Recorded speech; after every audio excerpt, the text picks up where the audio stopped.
Hey everyone, welcome back to my channel. In today's video, I'm going to be reacting to the Taylor Swift Evermore album. Of course, this album came out several months ago, but I kind of like to listen to the album all the way through and really formulate an opinion on it before I react to it. So I will say that I am a gigantic Taylor Swift fan. I have been a fan since like 2007, I think, and I've been to all of Taylor's major world tours. I bought all the merch and all the CDs, so I really love Taylor as a person, as an artist, through and through. So with that being said, I will be kind of critical about the songwriting and the music and the song lyrics and how it makes me feel as a fan. By no means am I a professional or anything. This is just what I think, a fun video that I'm putting out on YouTube. So feel free to tell me what you thought of the album or any of Taylor's more recent music. I have done this with the Lover album as well as Folklore, and they'll be linked down below in case you're interested in checking them out. I also do a lot of Taylor Swift posts on my blog. So my overall impression of the album is that it's just not as good as Folklore.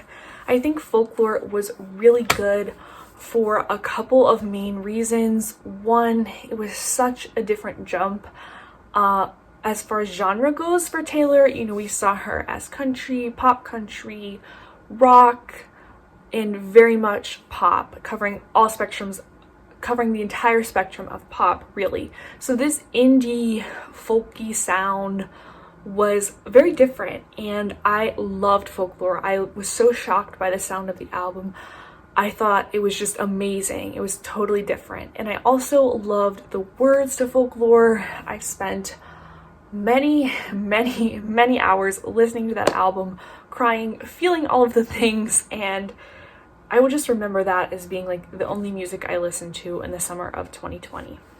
Evermore, I don't think is as well written as Folklore. I think that it's really incredible that she put out 2 albums in 1 year, but maybe I would have liked to see this album come out in this year and have some of the songs had more development and time spent on them. So the first song is Willow, and generally the song Taylor first releases from an album I don't love. I feel like it's kind of commercial and doesn't really appeal to the true fan base, but it kind of appeals to the radio and maybe casual Taylor Swift listeners. I think that this song just doesn't make a whole lot of sense. I mean, it's catchy, but I don't think it makes sense really. I also think some of the metaphors are pretty cheap, like the one, lost in your current like a priceless wine. And I also think the chorus isn't really that strong. The more that you say, the less I know. Wherever you stray, I follow. I'm begging for you to take my hand, wreck my plans. That's my man. So for me, it's just an okay song. It's not a bad song, but it's definitely not my favorite. Next up is the infamous Champagne Problems. And I think this song is just a little bit overhyped. I cannot believe people compare it to All Too Well. All Too Well is a lyrical masterpiece. It is so detailed. I can picture every element of that song. You used to be a little kid with glasses and a twin-sized bed. We're dancing around the kitchen in the refrigerator light. Like, those sentences evoke very specific imagery to me, and I don't think this song evokes similar imagery really at all. I think if the verses were stronger to support the chorus, and if the verses were more detailed and we could really picture what was happening in this relationship, I think the song would hit harder, because it is a really interesting idea and an interesting take on the concept Champagne Problems, but for me it just doesn't deliver much imagery. And I feel like people just really like this song because of the bridge when Taylor says she's effed in the head. And I feel like that just gets a reaction from people, and that's why they like it. I also just don't have enough of the backstory of their relationship to really feel it crumbling. Next up is Gold Rush. I think Gold Rush is a fun song. Some people say it's about Karlie Kloss. I don't know who it's about. I don't think it makes like perfect sense either, but it is an interesting song and I enjoy listening to it. It's definitely one of the more upbeat songs on the album. Next is 'Tis the Damn Season, and I think this song should get more recognition than Champagne Problems. I think this song is much better. I can really picture it. I love the concept of you know, moving away and coming back to your hometown and kind of having an ex and hooking up with him and having all of these feelings surrounding that you can't really sort out. It's a very relatable thing, not relatable to me personally. I never had a serious boyfriend in high school, but I think that it's a very relatable concept to many people, and I also really like the detail Taylor put into the song. I also think it's really clever, like, you could call me babe for the weekend. Next up is Tolerate It, which I'm also surprised a lot of people really like it on TikTok.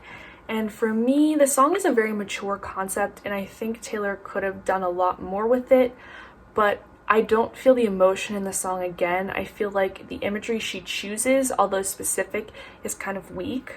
Like when she says, use my best colors for your portrait, lay the table with the fancies, and watch you tolerate it. Like, I don't know how much empathy we're really supposed to feel for someone if you set the table for your man and they just don't acknowledge it. Like, that's not like super huge, and it doesn't really evoke like tons of empathy. And I feel like from a very literary sense, it doesn't evoke a ton of empathy, because if I wrote that in one of my books, I feel like we really wouldn't empathize that much with the heroine of the story. But again, that's just my take on the situation. Next is No Body, No Crime, featuring the band Haim. I love this song. It is such a jam. I definitely was not expecting this song, and I think it's really, really clever. I love how it's told from different perspectives. I love how it kind of goes back to Taylor's country roots, and I think it's a really good song. Then we have Happiness, which is a song I initially didn't like that much, but the more I listened to, it really grew on me. I think it's, again, a very mature song for Taylor, and I really feel the emotion in it. The one thing I don't really understand is like the Gatsby reference. I don't know why, but fans are saying that that's because of Abigail, Taylor's best friend, and it's really about her relationship, so that actually makes more sense if you look into that theory. But the line with the fake niceties and that part, that is a really good part of the song. Then we have Dorothea. I feel like Dorothea is like a wannabe Betty. Taylor was kind of aiming for the same vibe, but I just don't feel it with Dorothea. It's cutesy, but again, I don't feel the romance as much as I did with Betty. I do really like the verse, "Oh, you're a queen, selling dreams, selling makeup and magazines. From you, I'd buy anything." Then we have Coney Island featuring The National. I was really excited to listen to this song. It's definitely a song not for everyone. Like, my mom doesn't really like it, but I always really like imagery of amusement parks and Ferris wheels and that sort of thing. So for me, I think it's a good song, and it kind of gets me in my feels. We have Ivy, which saved the whole album. This is in my top 5 favorite Taylor Swift songs. I love, love, love this song. I think it's so clever. The metaphor of what ivy is, it kills other plants, it's killing their relationship, their house, and I think that's super clever. I really feel the emotion, the passion, the hurt in the song. I like the part where she says, "Or drink my husband's wine." And it's just a really, really good song, and it's the kind of song that I scream, sing in my car. I will like drink wine and listen to this song. I love it so much. Then we have Cowboy Like Me, which is my least favorite song on the album. I feel like it sounds like a super generic country song. It could be written by anyone. I'm sure there are other country songs called Cowboy Like Me. And like, it's just, the lyrics are so weird. Like, whenever it starts out with, "And the tennis court was covered up with some tent-like thing." And then I think the bridge is like awful. "And the skeletons in both our closets plotted hard to mess us up, and the old men that I've swindled really did believe that I was the one." And the "like the gardens of Babylon," that is so overused. I saw people on TikTok being like, "Oh," about it, and I'm like, that is just such overused imagery, and I'm just not a fan of this whole entire song. I also feel like the guitar is also a very generic arrangement, if you will. Long story short, this song gives me major Jack Antonoff vibes, but I don't think he worked on it. I really like this song. I think it's catchy. I think it could fit on a lot of Taylor's other albums, like Red or Lover even. And I think it's really cutesy. I love how it kind of goes back to her earlier fairy tale imagery. I like when she says, "When I dropped my sword, I threw it in the bushes and knocked on your door." I love the high heel imagery, how she kind of starts it one way, ends it another way. No More Keeping Score, Now I Just Keep You Warm. It's a really feel-good, fun song. Then we have Marjorie. Again, this was a song I initially didn't really like, but it grew on me. Marjorie is Taylor's maternal grandmother's name, but also I heard some sort of conspiracy that Marjorie's about a woman that went missing, and that was the inspiration for the song. So I don't really know. I don't look into all of these theories. I like to listen to the song for myself and see what I personally think of it. I don't want someone else interpreting a song for me, but it's inevitable, you know, with Twitter and TikTok and everything. But this song definitely has a lot of emotion in it, and so it's definitely grown on me. And it's not one of my favorite songs on the album, but it's not one of my least favorite songs either. Closure, which gets a lot of hate for some reason, which I think is unfair. I like Closure. I think it's a relatable concept, and I like the sound. I think it's a different sounding song for Taylor. Evermore, which I think is a perfect ending to the album. When you really listen to it, you can tell that it's an emotional song. I like the line, writing letters addressed to the fire. I had a feeling so peculiar that this pain wouldn't be forevermore. I think that's a really strong way to end the album, and I like that a lot. Then we have the bonus tracks, of course. Right Where You Left Me. I really like this song. I think it's very well told, very good imagery, and I'm surprised the song was a bonus song because I think it's actually one of the strongest songs on the album. And then we have It's Time to Go, which I think is a really good song too, with a good message coming from Taylor being such a successful woman. And I feel like, you know, she's telling people, you know, you will know when you're in a bad place and you just have to have the courage to leave it. So I like that that's the last bonus song as well.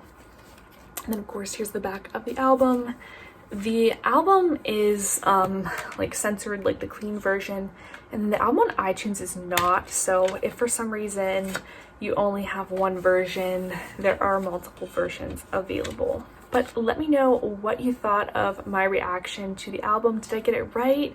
Am I wrong? Are you a huge Champagne Problems fan? Do you not like Ivy? What are your thoughts on the album? Share them with me in the comments below, but please be respectful of everyone's opinion. Thank you guys so much for watching this video, and I'll see you in my next one. Bye!